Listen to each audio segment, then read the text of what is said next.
ആരംഭിക്കാം. പ്രിയപ്പെട്ടവരെ, അപ്പനും മക്കളും എന്ന പ്രോഗ്രാമിന്റെ പുതിയ എപ്പിസോഡിലേക്ക് എല്ലാവർക്കും സ്വാഗതം. ഹൃദയം നിറഞ്ഞ സ്വാഗതം.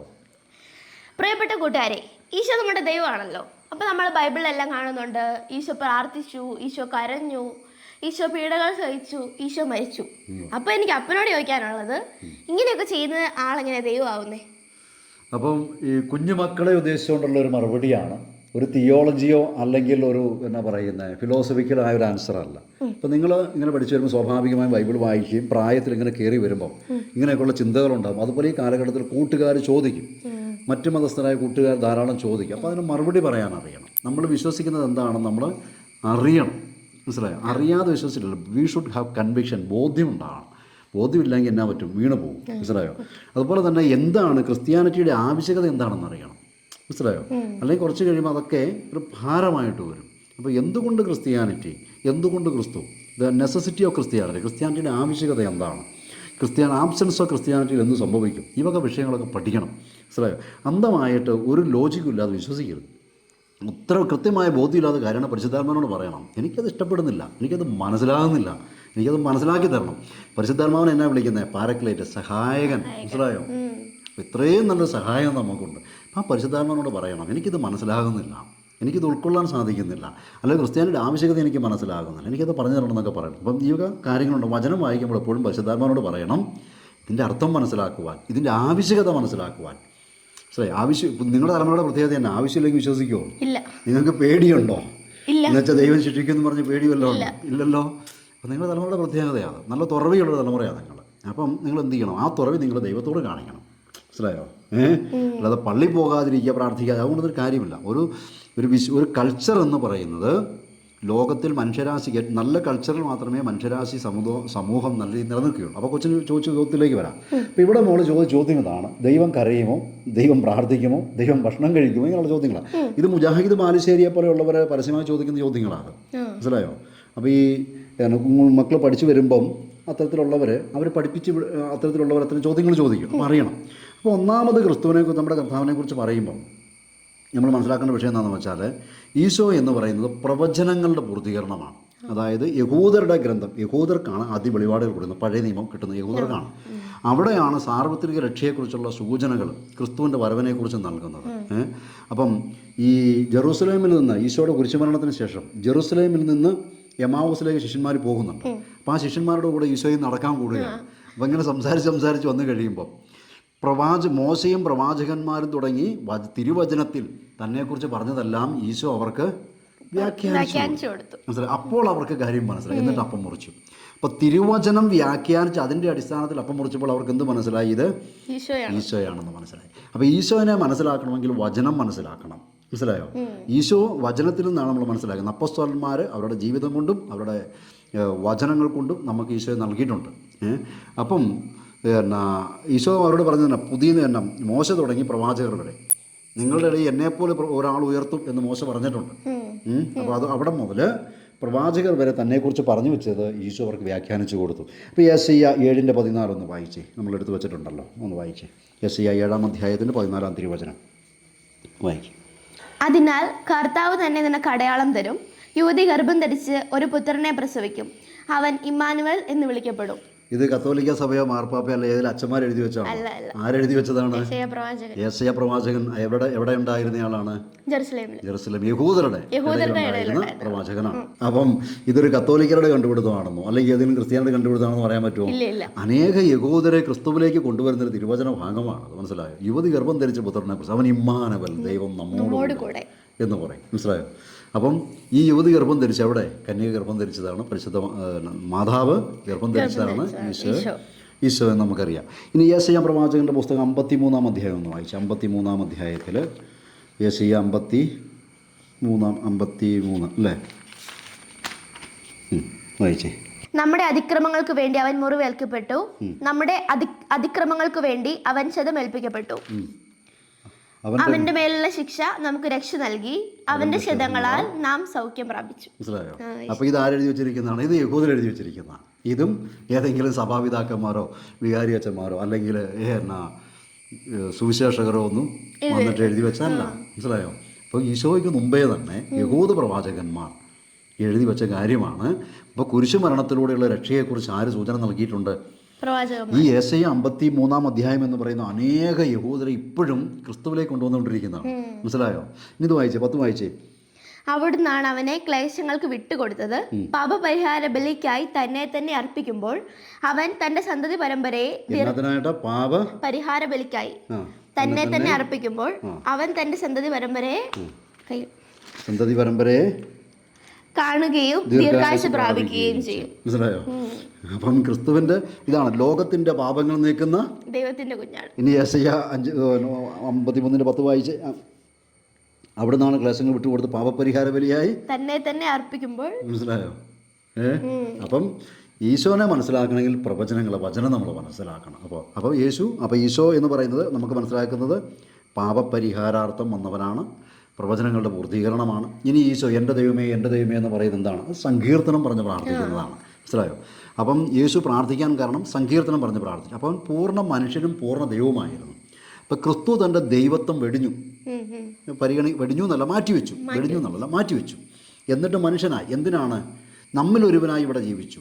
അപ്പം അങ്ങനെ ഒരു പൂർണ്ണ മനുഷ്യൻ ആരാണെന്ന് ക്രിസ്തു കാണിച്ചു തരികയാണ്. അതായത് ആദിയിൽ സൃഷ്ടിക്കപ്പെട്ടപ്പോൾ മനുഷ്യനൊരവസ്ഥയുണ്ടായിരുന്നു, പാപം ചെയ്യാത്തൊരവസ്ഥ, പാപം സ്വാധീനിക്കാത്തൊരവസ്ഥ. ആ അവസ്ഥയിലാണ് ക്രിസ്തു ഈ ഭൂമിയിൽ ജീവിച്ചത്.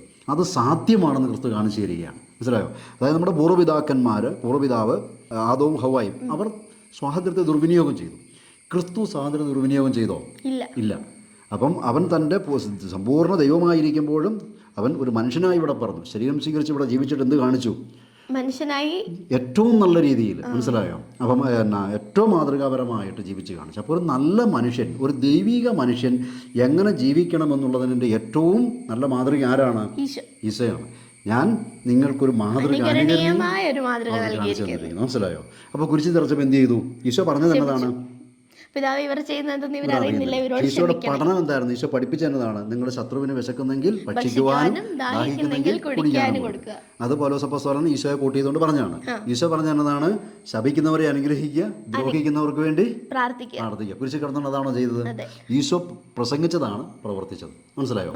അപ്പം അനുകരണീയമായൊരു മാതൃക. ഒന്ന് പാപപരിഹാര ബലിയാണ്, രണ്ടിത് അനുകരണീയമായൊരു മാതൃകയാണ്. മനസ്സിലാകും. ഇതിനെക്കുറിച്ച് പൂർണ്ണ മനുഷ്യനായിരുന്നു എന്ന് ഓർക്കണം. സമ്പൂർണ്ണ ദൈവമായിരിക്കും, സത്തയിൽ ദൈവമായിരിക്കുമ്പം essence and nature he's God. മനസ്സിലായോ? സത്തയിലും അതിൽ സ്വഭാവത്തിലും അവൻ ആരാണ്? ദൈവമാണ്. പക്ഷെ അവൻ ഇവിടെ ആയിരിക്കുന്ന ഏതവസ്ഥയിലാണ്? മനുഷ്യാവസ്ഥയിലാണ്. ഇത് എന്തിനു വേണ്ടിയാണ്? നമുക്ക് അനുകരണീയമായ മാതൃകയും പാപപരിഹാര ബലിയും ആയിട്ടാണ്. അപ്പം നാളെ പറയാണ് ഞങ്ങൾക്കൊരു റോൾ മോഡൽ ഇല്ല എന്ന് ക്രിസ്ത്യാനികൾ പറയരുത്, ലോകം പറയരുത്. സോ ദർ ഈസ് ക്രിസ്തുവിൽ ഒരു റോൾ മോഡലുണ്ട്. എങ്ങനെയാണ് സമ്പൂർണ്ണ മനുഷ്യൻ? ആ ക്രിസ്തുവിനോട് അനുകരിച്ചവരാണ് ആര്? അപ്പോസ്തലന്മാർ, സഭാപിതാക്കന്മാർ, നമ്മുടെ പൂർവ്വപിതാക്കന്മാർ. മനസ്സിലായോ? അതിൻ്റെ തുടർച്ചയാണ്. അപ്പം നമ്മൾ ഒറ്റപ്പെട്ടൊരു സഭയില്ല. അതുകൊണ്ടാണ് എപ്പോഴും സഭയിലായിരിക്കണമെന്ന് പറയുന്നത്. എന്നാലേ ആ കൂട്ടായ്മയുടെ ശക്തി നമുക്ക് കിട്ടുള്ളൂ. ഇന്ത്യക്കുള്ളിൽ നിന്നാലേ ഇന്ത്യയുടെ സംരക്ഷണം കിട്ടും. മനസ്സിലായോ? അതിർത്തി കടന്നു പോയാൽ പാകിസ്ഥാനെ പിടിച്ചോണ്ട് പോകും. മനസ്സിലായോ? അപ്പോൾ എന്ന് പറഞ്ഞതുപോലെ കളക്റ്റീവ്, നമ്മൾ സാമൂഹ്യ ജീവിയാണ്. അപ്പോൾ അതുകൊണ്ടാണ് ഈശോ അപ്പോസ്തലന്മാരുടെ കൂട്ടായ്മ സ്ഥാപിക്കുന്നത്. മനസ്സിലായോ? ഒറ്റയ്ക്കല്ല ജീവിതം. മനുഷ്യന് സാമൂഹ്യ ജീവിതം. അപ്പൻ ജീവിക്കുന്ന അപ്പന് വേണ്ടി മാത്രമാണോ? അമ്മ ജീവിക്കുന്ന അമ്മയ്ക്ക് വേണ്ടി മാത്രമാണോ? അല്ല. ചേച്ചി ജീവിക്കുന്ന ചേച്ചിക്ക് വേണ്ടി മാത്രമാണോ? ചേട്ടൻ ജീവിക്കുന്ന ചേട്ടന് വേണ്ടി മാത്രം. നമ്മൾ കളക്റ്റീവാണ്. മനസ്സിലായോ? ആ ഒരു ബോധ്യമുണ്ടാകും. അപ്പോൾ വ്യക്തി കേന്ദ്രീകൃത ആത്മീയതയില്ല. സഭാവിശ്വാസങ്ങളും പാരമ്പര്യങ്ങളും അടങ്ങുന്ന ഒരു ആത്മീയതയുള്ളൂ. മനസ്സിലായോ? അല്ലാതെ എനിക്ക് പ്രാർത്ഥിക്കാൻ അറിയാം, ഞാൻ പോയി അവിടെ പോയി പ്രാർത്ഥിക്കാം, ഞാൻ ഇവിടെ പോയി, അങ്ങനെയില്ല. അതൊക്കെ വ്യക്തിപരമായ പ്രാർത്ഥന നല്ലതാണ്. പക്ഷേ നമ്മുടെ ആത്മീയത അതല്ല. കളക്റ്റീവ് കൂട്ടായ്മയുടെ ആത്മീയതയാണ്. അതാണ് നമുക്ക് ഈശോ പറഞ്ഞത്, സാന്ദർഭികമായി പറഞ്ഞതേ ഉള്ളൂ. അപ്പോൾ ഈശോ കൊച്ചു പറഞ്ഞത് ഈശോ ദൈവമാണ്, അതുകൊണ്ട് കരയുമോ മരിക്കുമോ എന്നുള്ള ചോദ്യമാണ്. അപ്പം മനസ്സിലായല്ലോ. അതായത് അതുപോലെ ഈശോ പറഞ്ഞല്ലോ, പിതാവിങ്കിലേക്കുള്ള ഏക മാർഗം ആരാണ്? ഈശോയാണ്. അപ്പോൾ ദൈവത്തിലേക്കുള്ള ഏക മാർഗം ഈശോയാണ്. അപ്പോൾ ആ ഒരു വഴി കാണിച്ചു തരിക. പിതാവിലേക്കുള്ള വഴി എന്താ? എന്നെ അനുഗമിക്കാൻ ആഗ്രഹിക്കുന്നവൻ സ്വന്തം കുരിശ് വഹിച്ചുകൊണ്ട് എൻ്റെ പിന്നാലെ വരട്ടെ. അതിനെ വിശുദ്ധ യോഹന്നാൻ ശ്ലീഹ നമ്മെ പഠിപ്പിക്കുന്നതെന്നറിയോ?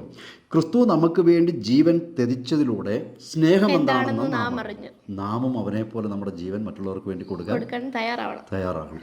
അതിനെ പൗലോസ് അപ്പോസ്തലൻ കൊരിന്തോസ് ലേഖനത്തിൽ പറയുന്നതെന്നറിയോ? ജീവിക്കുന്നവർ ഇനിയും നിങ്ങൾക്ക് വേണ്ടി ജീവിക്കാതെ നിങ്ങളെ പ്രതി ജീവിച്ച് മരിച്ച് ഉദ്ധാരം ചെയ്തതിനു വേണ്ടി ജീവിക്കണമെന്നാണ് പറഞ്ഞത്. അപ്പോൾ ക്രിസ്ത്യാനി എന്ന് പറയുന്നത് എന്താണ്? ലോകത്തിന് അനുരൂപനാകാൻ വിളിക്കപ്പെട്ടവരല്ല. ലോകത്തോടുള്ള മൈത്രി, ദൈവത്തോടുള്ള ശത്രുതയാണ്. മനസ്സിലായോ? അപ്പോൾ നമ്മൾ മനസ്സിലാക്കേണ്ടത്, നിങ്ങൾ ലോകത്തിലാണെന്നാൽ ലോകത്തിൻ്റെതല്ല, ലോകത്തിൻ്റെ എന്ന് പറഞ്ഞാൽ നിങ്ങൾ ജീവിക്കരുത് എന്നാണ് പഠിപ്പിക്കുന്നത്. അപ്പോൾ അതിനെ നമ്മൾ ശക്തിപ്പെടുത്തുന്ന ആരാണ്? അപ്പോൾ ഇത് ആർക്ക് പറ്റും? ആർക്കാ പറ്റുന്നത്? പരിശുദ്ധാത്മാവ്. മനസ്സിലായി? നമ്മൾ ജീവിക്കുന്ന ഏതാണ്? പരിശുദ്ധാത്മാവിലാണ്. ഈശോ വെറുതെ അങ്ങ് പോവല്ലേ ഇത്, എന്ത് ചെയ്തു? പരിശുദ്ധാത്മാവ് നൽകി. അപ്പോൾ അതുകൊണ്ട് വിശ്വാസികൾക്ക്, വിശ്വാസമില്ലാതെ വരുന്നവർക്ക് വേണ്ടിയാണ് ഈ അത്ഭുതങ്ങളും അടയാളങ്ങളും ഒക്കെ വരുന്നത്. മനസ്സിലായോ? രോഗശാന്തികൾ, അത്ഭുതങ്ങളും അടയാളങ്ങൾ, ക്യാൻസർ മാറുന്നു, കടം വീടുന്നു, ഇങ്ങനെയുള്ള കാര്യങ്ങളൊക്കെ എന്താണ്? മനുഷ്യനെ വിശ്വാസത്തിലേക്ക് കൊണ്ടുവരാനാണ്. അടയാളങ്ങളിൽ ദൈവമില്ല. അടയാളം ദൈവത്തിൻ്റെ പൂർണ്ണതയല്ല. ദൈവത്തിൻ്റെ സാന്നിധ്യത്തിലേക്ക്, ദൈവത്തിലേക്ക് നമ്മളെ വിളിക്കുന്ന കാര്യങ്ങളാണ്. മനസ്സിലായോ? അത് നമ്മൾ യേശയ്യാ പ്രവാചകൻ, ഏലിയാ പ്രവാചകൻ എന്നെ പേടിച്ച് ഹൊറബമലയിലേക്ക് ഓടുക. അങ്ങനെ ഹൊറബമലയിൽ ഇരിക്കുമ്പം ആ ഭൂമി കുലുങ്ങി. അപ്പോൾ ഓർത്ത് ഭൂമിയെ കുലുക്കും, ദൈവം വരുന്നുണ്ടെന്ന് ഓർത്തു. ഇല്ലായിരുന്നു. കൊടുങ്കാറ്റടിച്ചു. കൊടുങ്കാറ്റൊക്കെ വരുന്നുണ്ട്, ദൈവം ഭയങ്കര സംഭവം. അവിടെ ഇല്ലായിരുന്നു. മനസ്സിലായോ? അങ്ങനെ കുറച്ച് കഴിഞ്ഞപ്പോൾ ഒരു ചെറിയ ശബ്ദം കേട്ടു. മനസ്സിലായോ? ഇതിനൊക്കെ അർത്ഥങ്ങളുണ്ട്. അപ്പോൾ അതുകൊണ്ട് നമ്മൾ ഇതൊക്കെ സാന്ദർഭികമായിട്ടൊക്കെ പറഞ്ഞതേ ഉള്ളൂ. കൊച്ചിൻ്റെ ചോദ്യത്തിന് ഉത്തരമായി ഞാൻ കരുതുകയാണ്.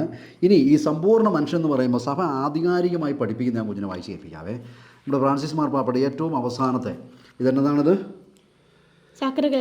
ഇതിൻ്റെ പേരെന്നാ? സ്നേഹിച്ചു. ഇനി മനുഷ്യാവതാരത്തെക്കുറിച്ച് പറയുന്നത് നോക്കിക്കോണേ. ക്രിസ്തുവിൻ്റെ യഥാർത്ഥ മനുഷ്യത്വത്തെ നിഷേധിക്കുകയോ താഴ്ത്തിക്കെട്ടുകയോ ചെയ്തവരെ എതിർക്കുന്ന സഭാപിതാക്കന്മാർ കർത്താവിൻ്റെ മനുഷ്യസ്നേഹത്തിൻ്റെ മൂർധവും പ്രകടവുമായ യാഥാർത്ഥ്യത്തെ ഊന്നി പറഞ്ഞു. എന്ന് പറഞ്ഞാൽ മനുഷ്യനോടുള്ള അടക്കാനാവാത്ത സ്നേഹം മൂലമാണ് തൻ്റെ ഏകജാതനെ പിതാവ് അയച്ചത്. മനസ്സിലായോ? അപ്പം ദൈവത്തെക്കുറിച്ച് നമുക്ക് അറിയുവാനും ദൈവത്തിലേക്ക് നമുക്ക് എത്തിപ്പെടുവാനുള്ളതായ ഏക മാർഗം ക്രിസ്തുവാണ്. മാത്രമല്ല അതിന് നമുക്ക് കണ്ട് മനസ്സിലാക്കി അറിയാൻ വേണ്ടിയാണ് അങ്ങോട്ട് അയച്ചതുകൊണ്ട് കർത്താവിൻ്റെ മനുഷ്യാവതാരം സാങ്കല്പികമായ ഒന്നല്ലെന്നും കർത്താവിന് നമ്മുടെ സ്വാഭാവിക വികാരങ്ങൾ ഉണ്ടായിരുന്നുവെന്നും വിശുദ്ധ ബേസിൽ ഊന്നിപ്പറയുന്നു. വിശുദ്ധ ജോൺ ക്രിസോസ്റ്റം ഒരു ഉദാഹരണം ചൂണ്ടിക്കാണിക്കുന്നു.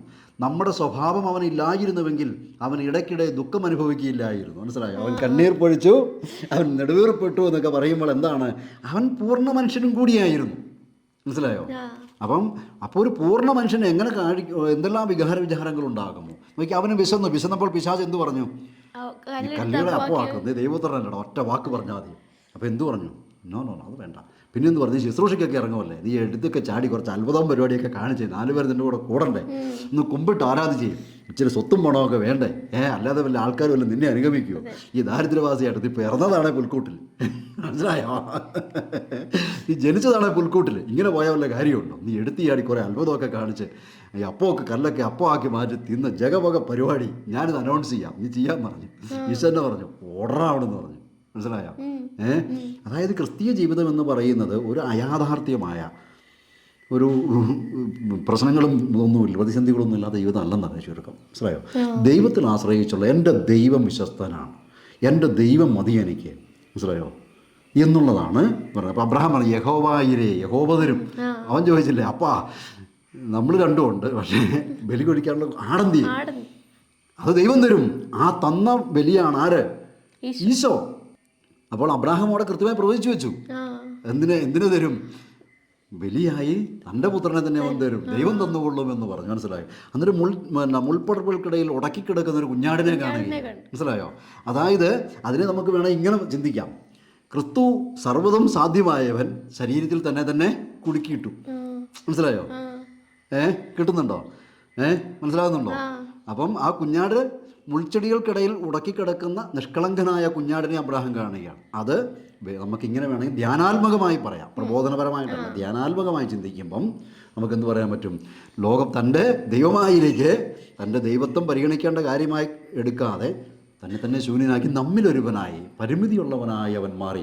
അങ്ങനെ മാറിയപ്പോഴും ഈ ലോകത്തിൻ്റെ അവസ്ഥയിലേക്ക് വന്നപ്പോഴും ആ കുഞ്ഞാടിനെ പോലെ നിഷ്കളങ്കനായിരുന്നു. മനസ്സിലായോ? അപ്പം അതാണ് ഇതിൻ്റെ പ്രത്യേകത. അപ്പോൾ ഇവിടെ പഠിപ്പിക്കുന്നുണ്ടോ? വിശുദ്ധ അംബ്രോസ് പറയുകയാണ്, വിശുദ്ധ അംബ്രോസ് പിതാവ് പഠിപ്പിക്കുകയാണ്, ഒരാത്മാവിനെ സ്വീകരിച്ചതിലൂടെ ആത്മാവിൻ്റെ വികാരങ്ങളെയും അവൻ ഏറ്റെടുത്തു. വിശുദ്ധ അഗസ്റ്റിനെ സംബന്ധിച്ചിടത്തോളം ക്രിസ്തു ഏറ്റെടുത്ത നമ്മുടെ മാനുഷിക വികാരങ്ങൾ ഇപ്പോൾ കൃപയുടെ ജീവിതത്തിലേക്ക് തുറന്നിരിക്കുന്നു. കർത്താവായ യേശു നമ്മുടെ മാനുഷിക ബലഹീനതയുടെ ശരീരം സ്വീകരിച്ചു. ബലഹീനത സ്വീകരിച്ചെന്നല്ല, ബലഹീനതയുടെ ശരീരം സ്വീകരിച്ചതുപോലെ നമ്മുടെ മാനുഷിക ബലഹീനതകളായ വികാരങ്ങളും ഏറ്റെടുത്തു. അനിവാര്യമായിട്ടല്ല, ഉണ്ടോ?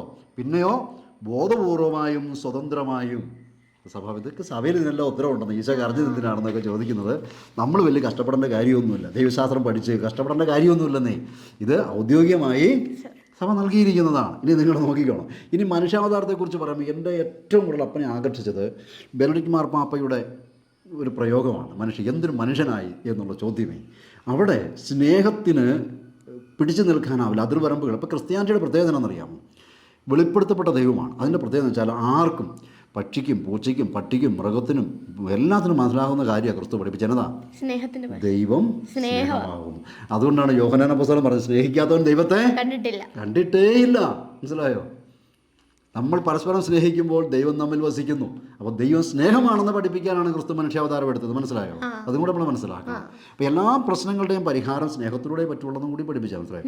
പൗലോസ് അപ്പോസ്തലൻ പറഞ്ഞിട്ടില്ല, എനിക്ക് മാലാഖമാരുടെ ഭാഷ അറിയാം, പ്രവചനമാരുണ്ട്, എല്ലാം ഉണ്ടായെങ്കിലും എന്താ ഇല്ലെങ്കിൽ ഒരു കാര്യമില്ലെന്ന് പഠിപ്പിക്കുന്നത്. മനസ്സിലായി? ഇതാണ് അപ്പോസ്തലന്മാരുടെ വൃത്തി. അപ്പോൾ നമ്മൾ പ്രസംഗിക്കേണ്ടത് എന്താണ്? God is love. ബൈബിൾ മുഴുവൻ കത്തിച്ചെന്ന് കൂട്ടിയോ, ഒറ്റ വാക്കിലെഴുതു എന്നതാ, ദൈവം സ്നേഹമാകുന്നു. മനസ്സിലായോ? അതുകൊണ്ടാണ് ബൈബിൾ നശിപ്പിക്കാൻ പറ്റിയതെന്ന് പറയുന്നത്. മനസ്സിലായോ? നോക്കിയോ, തൻ്റെ സ്നേഹത്തിൻ്റെ അനന്തമായ ചക്രവാളത്തിൽ നിന്ന്, എന്തിൽ നിന്ന്? എന്തിൻ്റെ അനന്തം? സ്നേഹത്തിൻ്റെ അനന്തമായ ചക്രവാളം എന്ന് വെച്ചാൽ നമുക്ക് കണ്ടെത്താനോ മനസ്സിലാക്കാനോ പറ്റില്ല. ചക്രവാളത്തിൽ നിന്ന് മാനവ ചരിത്രത്തിൻ്റെയും മാനുഷിക അവസ്ഥയുടെയും ഉള്ളിൽ പ്രവേശിക്കാൻ ദൈവം ആഗ്രഹിച്ചു. മനസ്സിലായോ? അപ്പം ഈ സ്നേഹം ഇങ്ങനെ മുട്ടുക. മനസ്സിലായോ? പിതാവും പുത്രനും പരിശുദ്ധാത്മാവും നമ്മളുടെ സ്നേഹത്തിൻ്റെ കൂട്ടായ്മയാണ് നമ്മുടെ ദൈവം. മനസ്സിലായോ? പരസ്പരം സ്നേഹിക്കുക. പിതാവ് പുത്രനെ സ്നേഹിക്കുന്നു, പുത്രൻ പിതാവിനെ സ്നേഹിക്കുന്നു, പരിശുദ്ധാത്മാവ് പിതാവിനെ സ്നേഹിക്കുന്നു. അങ്ങനെ സ്നേഹത്തിൻ്റെ കൂട്ടായ്മയാണ്. ആ സ്നേഹം മൂലമാണ് സൃഷ്ടിച്ചത്, സ്വാതന്ത്ര്യത്തോടെ നമ്മളെ സൃഷ്ടിച്ചത്. അപ്പോൾ സ്വാതന്ത്ര്യം ദുർവിനിയോഗം ചെയ്തപ്പോൾ എന്ത് ചെയ്തു? മക്കളെ, സ്വാതന്ത്ര്യം ദുർവിനിയോഗം ചെയ്യരുത്. അപ്പം നമ്മൾ പറയാണ്, സ്വാതന്ത്ര്യം ദുർവിനിയോഗം ചെയ്യാതെ എങ്ങനെ ജീവിക്കുക? പുത്രനെ അയച്ച് കാണിച്ചു. മനസ്സിലായോ? എന്നിട്ട് അപ്പം തൻ്റെ സ്നേഹത്തിൻ്റെ അനന്തമായ ചക്രവാളത്തിൽ നിന്ന് മാനവ ചരിത്രത്തിൻ്റെയും മാനുഷിക അവസ്ഥയുടെയും ഉള്ളിൽ പ്രവേശിക്കുവാൻ ദൈവം ആഗ്രഹിച്ചു. അവിടുന്ന് ഒരു ശരീരവും ഹൃദയവും സ്വീകരിച്ചു. അങ്ങനെ നസ്രാനായ ഈശോയുടെ വാഞ്ചിക ഹൃദയത്തിൽ അപരിമേയമായതിനെ പരിമിതമായതിനെ എന്ന പോലെ അദൃശ്യവും അവാച്യവുമായ രഹസ്യത്തെ ധ്യാനിക്കാനും അനുഭവിക്കാനും സാധിച്ചു. ഇതാണ് മനുഷ്യാവതാരം. ഇത് മനസ്സിലായോ? ഇങ്ങനെയാണ് അപരിമേയമായതിനെ പരിമിതമായതെന്നതുപോലെ. അതായത് ഒരു നിലയ്ക്കും നമുക്കോ ചിന്ത കൊണ്ടോ നമുക്ക് ഒരിക്കലും മനസ്സിലാക്കാൻ പറ്റാത്തൊരു സത്യമാണ്. പക്ഷേ ക്രിസ്തു നമ്മുടെ പരിമിതിയിലേക്ക് അവൻ തന്നെ പരിമിതിപ്പെടുത്തി. മനസ്സിലായോ? ആ സ്നേഹത്തിൻ്റെ ചക്രവാളത്തിൽ നിന്ന് ഇങ്ങോട്ട് കയറും. അതായത് അവൻ മാനവ ചരിത്രത്തിൻ്റെയും മനുഷ്യാവസ്ഥയുടെയും ഉള്ളിൽ പ്രവേശിച്ചു. മനുഷ്യാവതാരം, പ്രൈസ് ദി ലോർഡ്. മനസ്സിലായോ? എന്താ മനുഷ്യാവതാരം? മാനവ ചരിത്രത്തിൻ്റെയും മനുഷ്യാവസ്ഥയുടെയും ഉള്ളിൽ പ്രവേശിക്കാൻ ദൈവം ആഗ്രഹിച്ചു. അത് പ്രവചനങ്ങളുടെ പൂർത്തീകരണം എന്ന വിധമാണ് ഉണ്ടോ. അപ്പം മാർപ്പാപ്പമാർ സഭാപിതാക്കന്മാരെ കോട്ട് ചെയ്തുകൊണ്ട് ഇത് എവിടുന്ന് തുടങ്ങുന്നത്? അങ്ങ് പോരുക. അതുകൊണ്ടാണ് പറയുന്നത് സഭയുടെ പാരമ്പര്യങ്ങൾ, സഭയുടെ പ്രബോധനങ്ങൾ അതൊക്കെ അങ്ങേയറ്റം ആഴമുള്ളതാണ്. മനസ്സിലായോ? അത് മനസ്സിലാക്കും തോറും നമുക്ക് ദൈവത്തിൻ്റെ സ്നേഹത്തിൻ്റെ ആഴക്കടൽ നമുക്ക് മനസ്സിലായിക്കൊണ്ടിരിക്കും. ഒറ്റയ്ക്ക് ഒരു ആത്മീയം നിൽക്കുകയില്ല. അതുകൊണ്ട് ജീവിതത്തിൽ പഠിക്കേണ്ട ഒരു വിഷയം, മനുഷ്യൻ സാമൂഹ്യ ജീവിയായതുകൊണ്ട് ആത്മീയതയ്ക്കും ഒരു സാമൂഹ്യ മാനമുണ്ട്. അവിടെ മാത്രമേ നമുക്ക് വിശ്വാസം ജീവിക്കാൻ പറ്റുകയുള്ളൂ. അപ്പം ചില മൂല്യങ്ങളിൽ അധിഷ്ഠിതമായി ജീവിക്കുന്ന ഒരുപറ്റം സമൂഹമുണ്ടെങ്കിൽ മാത്രമേ നമുക്കും അങ്ങനെ ജീവിക്കാൻ പറ്റുള്ളൂ. കാരണം മനുഷ്യൻ ബലഹീനതയാണ്. മനസ്സിലായി? അതാണ് പാപത്തിലേക്കുള്ള ചായ്വെന്ന് പറയുന്നത്, ആദാമിക പാപം എന്നൊക്കെ പറയുന്നത്. അപ്പോൾ ഈ പാപത്തിലേക്കുള്ള ചായ്വ് നമ്മളിൽ നിന്ന് നമ്മളെ മാറ്റിക്കിട്ടുന്നത് ക്രിസ്തീയ ജീവിതമാണ്. ഇപ്പോൾ രക്ഷ പ്രാപിച്ചവരെ ദൈവം കൂട്ടിച്ചേർത്ത് കൊണ്ടിരുന്നു. അല്ല, രക്ഷ പ്രാപിച്ചവർ ഒറ്റയ്ക്കൊറ്റയ്ക്ക് അങ്ങോട്ട് പോയി അവിടെ പോയി ഇവിടെ പോയി അങ്ങനെ ഒറ്റയ്ക്കൊറ്റയ്ക്ക് നടന്നല്ല. ശുശ്രൂഷയ്ക്ക് ഒറ്റയ്ക്ക് പോകും. അതായത് ശുശ്രൂഷ വ്യത്യസ്തമായ വിളികളാണ്. മനസ്സിലായോ? ശുശ്രൂഷ വിളി ചിലർ വേദാധ്യാപകരായിരിക്കും, ചിലർ സുവിശേഷകരായിരിക്കും, ചിലർ മിഷണറികളായിരിക്കും, വ്യത്യസ്തമാണ്. പക്ഷെ അവരെവിടെയാണ്? കൂട്ടായ്മയിൽ ഒന്നാണ്. മനസ്സിലായോ? അത് നമ്മൾ മനസ്സിലാക്കണം. അപ്പം മനുഷ്യാവതാരം എന്ന് പറയുന്നത് തൻ്റെ സ്നേഹത്തിൻ്റെ അനന്തമായ ചക്രവാളത്തിൽ നിന്ന് മാനവ ചരിത്രത്തിൻ്റെയും മനുഷ്യാവസ്ഥയുടെയും ഉള്ളിൽ പ്രവേശിക്കാൻ ദൈവം ആഗ്രഹിച്ചു. അവിടുന്ന് ഒരു ശരീരവും ഹൃദയവും സ്വീകരിച്ചു. മനസ്സിലായോ? അപ്പം ഇനി സംശയമില്ലല്ലോ. ഓക്കെ. അപ്പം ദൈവമല്ല കരഞ്ഞത്, സമ്പൂർണ്ണ മനുഷ്യനും സമ്പൂർണ്ണ ദൈവമായി തീർന്ന യേശു ക്രിസ്തു പിതാവായ ദൈവം നമ്മോടുള്ള സ്നേഹത്തെയും കരുതലിനെയും പ്രതി ഇങ്ങോട്ട് അയച്ചു. മനസ്സിലായോ? അപ്പം തൻ്റെ ഏകജ്ഞാനത്തിലൂടെ നമ്മുടെ രക്ഷയും സ്വർഗത്തിലേക്കുള്ള ഏക വഴിയും സ്നേഹത്തിൻ്റെ വഴിയും നമ്മളെ പഠിപ്പിച്ചു. അപ്പം കരഞ്ഞത് എന്തുകൊണ്ടാണെന്നുള്ളത് ഈ ചാക്രലേഖനത്തിൻ്റെ അടിസ്ഥാനത്തിലും പ്രവചനങ്ങളുടെ അടിസ്ഥാനത്തിലും മനസ്സിലാക്കാം. അപ്പോൾ ഈശോ എന്ന് പറയുന്ന പ്രവചനങ്ങളുടെ പൂർത്തീകരണമാണ്, പാപപരിഹാര ബലിയാണ്. കരഞ്ഞത് ഒരു സങ്കീർത്തനങ്ങൾ ഉപയോഗിച്ചുകൊണ്ടാണ്. പിന്നെ കരഞ്ഞത് സമ്പൂർണ്ണമായ മാതൃക, സമ്പൂർണ്ണമായ മനുഷ്യൻ എങ്ങനെയാണ് ജീവിക്കുന്നുള്ളതിൻ്റെ മാതൃകയാണ്. അത് മനസ്സിലായോ? അപ്പം ഈശോൻ്റെ പഠനവും ജീവിതവും ഒന്നാണ്. അനുകരണീയമായ മാതൃക എന്നാണ് ഈശോ പറഞ്ഞത്. എന്തു പറഞ്ഞു? നിങ്ങളുടെ ശത്രുവിനെ അനുഗ്രഹിക്കണം, ദ്രോഹിക്കുന്നവർക്ക് വേണ്ടി പ്രാർത്ഥിക്കണം. കുരിശ് കിടന്നുകൊണ്ട് എന്നാ കാണിച്ചു തന്നെ? അപ്പോൾ ആര് ചോദിച്ചാലും പറയണം ഈശോ പ്രസംഗിച്ചതാണ് കുരിശ് കാണിച്ചു തന്നത്. കാരണം ദൈവശാസ്ത്രമൊന്നും കഷ്ടപ്പെടേണ്ട കാര്യമൊന്നുമില്ല. മനസ്സിലായോ? പ്രസംഗിച്ചതാണ് കാണിച്ചു തന്നത്. അല്ലാതെ ഈശോയെ അടിച്ചപ്പോൾ ഈശോ പറഞ്ഞത് അനുഗ്രഹിക്കണം, പ്രാർത്ഥിക്കണം, പ്രാർത്ഥിച്ചു. അപ്പം മാനസാന്തരം ഉണ്ടാവും. അപ്പം അതെന്ന് വെച്ചാൽ നാട്ടുകാർ ചുമ്മാ കയറി അടിച്ചാലല്ല, വിശ്വാസത്തിൻ്റെ പേരിൽ നമ്മളെ അടിച്ചാൽ. മനസ്സിലായോ? ചുമ്മാ പോലീസിനോട് പറയണം. ചുമ്മാ പോലീസിൽ പറയും. കാരണം നിയമം കയ്യിലെടുത്തു. നിയമം കയ്യിലെടുക്കാൻ ആരെയും അനുവദിക്കാൻ പാടില്ല. അതേസമയം ക്രിസ്ത്യാനിയാണ് എന്നൊരൊറ്റ കാരണം പത്രസഭസ്വരം പഠിപ്പിക്കും. നീ പീഡകൾ സഹിക്കേണ്ടി വരുന്നത് ക്രിസ്ത്യാനി എന്ന രീതിയിലാണെങ്കിൽ, വിശ്വാസത്തിന് വേണ്ടിയാണെങ്കിൽ, അങ്ങനെ വിശ്വാസത്തിന് വേണ്ടി കലർപ്പില്ലാത്ത വിശ്വാസത്തിന് വേണ്ടി നിലനിൽക്കാൻ തയ്യാറായവരാണ് അപ്പോസ്തലന്മാർ. അതുകൊണ്ടാണ് അപ്പോസ്തലന്മാർ രക്തസാക്ഷികളായി വേണ്ടത്. ആർക്ക് വേണ്ടിയാണ്? നമുക്ക് വേണ്ടിയാണ് രക്തസാക്ഷികളായത്. എന്താ? ദൈവ സ്നേഹമാണെന്നുള്ളതാണ്. ഈ ദൈവത്തെക്കുറിച്ചുള്ള തെറ്റായ അറിവും ദൈവത്തെക്കുറിച്ചുള്ള അജ്ഞതയുമാണ് ഇന്ന് ലോകത്തിൻ്റെ പ്രശ്നമെന്നറിയാമോ? ദൈവത്തെക്കുറിച്ചുള്ള തെറ്റായ അറിവ് അതാണ് വർഗീയത ഉണ്ടാക്കുന്നത്, മതഭ്രാന്ത് ഉണ്ടാക്കുന്നത്. ദൈവത്തിന് മതമുണ്ട്, ദൈവത്തിന് രാഷ്ട്രമുണ്ട്? ഇല്ല. സൃഷ്ടാവായ ദൈവത്തിന് വ്യത്യാസം ഉണ്ടാകുമോ? അപ്പനെ നിങ്ങളുടെ മക്കളോട് വ്യത്യാസം കാണിക്കാൻ പറ്റുമോ? തെറ്റ് കാണിച്ചാൽ വഴക്ക് പറയുകയൊക്കെ ചെയ്യും. പക്ഷേ എന്നാലും നിങ്ങളെ മക്കളെ എല്ലാവരും 4 പേരും ഒരേപോലെയല്ലേ കാണാൻ പറ്റുള്ളൂ, അല്ലേ? അപ്പോൾ സൃഷ്ടാവായ ദൈവത്തിന് മതം സൃഷ്ടിക്കാൻ പറ്റുമോ? ജാതി സൃഷ്ടിക്കാൻ പറ്റും? ഇല്ല. അതുകൊണ്ടാണ് ഈശോ ദൈവം. ഈശോ എന്നാ പറഞ്ഞത്? ദൈവം സ്നേഹം ആകുന്നു. മനസ്സിലായോ? അപ്പോൾ ലോകത്തോട് പറയാൻ എന്നാ പറഞ്ഞത്? ദൈവം. അപ്പോൾ തെളിവ് ചോദിച്ചാൽ ആരാ ഉള്ളത്? ഈശോ. മനസ്സിലായോ? ഇപ്പോൾ ചോദിക്കുകയാണ്, വേർ ഈസ് ദി എവിഡൻസ്? ഈശോ. മനസ്സിലായോ? അതാണ് നമ്മൾ മനസ്സിലായി. ഈശോ ആണ് ദി എവിഡൻസ്. ഓക്കെ. അപ്പോൾ പ്രിയപ്പെട്ടവരെ, മറ്റൊരു എപ്പിസോഡിൽ വീണ്ടും കാണാമെന്ന് പ്രതീക്ഷിച്ചുകൊണ്ട് വിടവാങ്ങാം. Okay, thank you.